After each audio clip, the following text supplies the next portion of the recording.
Buena, kami ang personnel ng Warrant and Subpoena Section ng Pasay City Police. Sa pamumuno ni Police Lieutenant Pacarunay Chief Warrant and Subpoena Section. Kayo aming inaaresto sa bisa ng warrant of arrest na inihain ni Judge Alan Ariola ng MTC Branch 48 Pasay City sa kasong physical injuries. Kayo may karapatan manahimik, magsawalang kibot, magkaroon ng sarili mo nagkakatiwala. Abogado.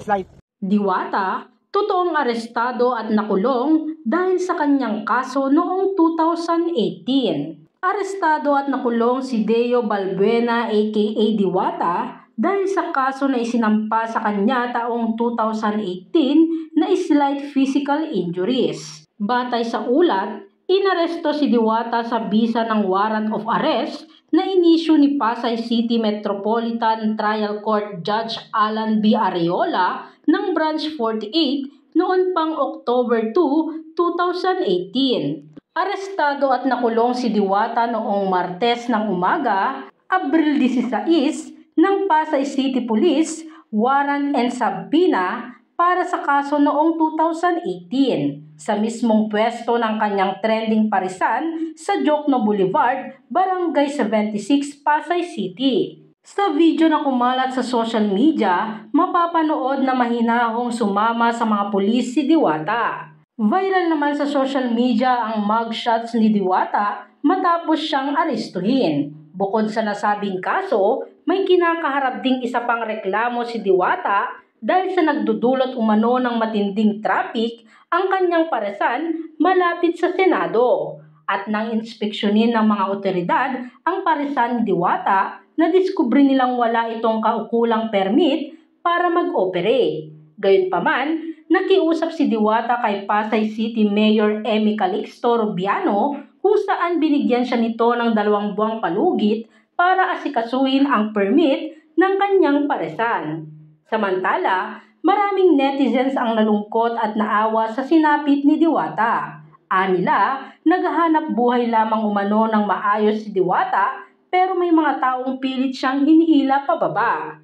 Matatandaan, nagsalita na si Diwata laban sa mga akusasyon ng kanyang bashers na kung saan sinasabihan siyang madumi ang kanyang pagkain sa kanyang Diwata Pares Overload.